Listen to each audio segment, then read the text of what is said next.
নমস্কার বন্ধুরা, আপনারা কি জানেন আমাদের হাওড়ায় বসতে চলেছে বিশ্বের সবথেকে বড় দই উৎপাদন কেন্দ্র? হ্যাঁ, ঠিকই শুনছেন। আমুল নিয়ে আসছে এক বিশাল বিনিয়োগের খবর। নবান্নে আমুল ডেয়ারির শীর্ষ কর্তাদের সাথে রাজ্যের প্রশাসনিক স্তরে এক অত্যন্ত গুরুত্বপূর্ণ বৈঠক হয়েছে। আজকের ভিডিওতে আমি আপনাদের জানাবো এই প্রকল্পের খুঁটিনাটি এবং কিভাবে এটি আমাদের রাজ্যের অর্থনৈতিক চিত্র বদলে দিতে পারে। এবার একটু বিস্তারিত জানা যাক। সম্প্রতি রাজ্যের মুখ্যমন্ত্রী শুভেন্দু অধিকারীর সঙ্গে আমুলের এমডি জয়ন্ত মেহতা এবং আমুল ডেয়ারির প্রধান অমিত ব্যাসের একটি অত্যন্ত গুরুত্বপূর্ণ বৈঠক হয়। আর সেই ফলপ্রসূ বৈঠকের পরেই এই বিশাল প্রজেক্টের নীল নকশা চূড়ান্ত হয়েছে। জানলে অবাক হবেন, 16 নম্বর জাতীয় সড়ক সংলগ্ন এই সাঁকরাইল ফুড পার্কে প্রায় 1500 একর জমির উপর 700 কোটি টাকা ব্যয়ে এই মেগা প্লান্ট তৈরি হচ্ছে।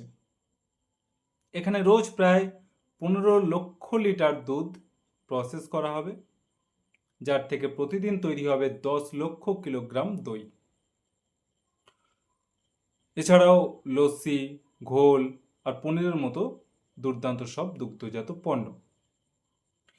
এবার আসি আপনাদের সব থেকে পছন্দের টপিকে, কর্মসংস্থান।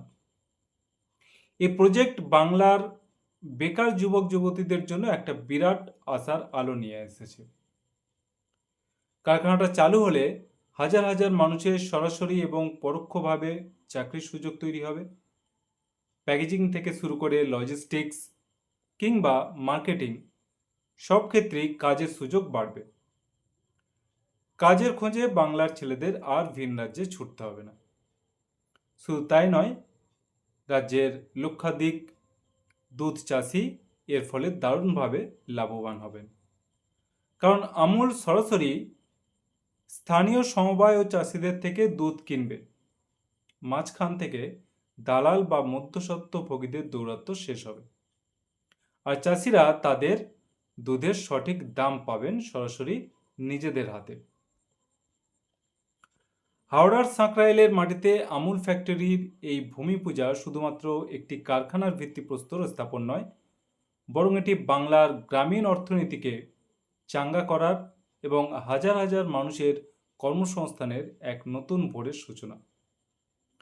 ভিডিওটি ইনফরমেটিভ মনে হলে একটা লাইক করুন আর চ্যানেলটি সাবস্ক্রাইব করে আমাদের স্মার্ট গাইডলাইন পরিবারের সাথে যুক্ত থাকুন।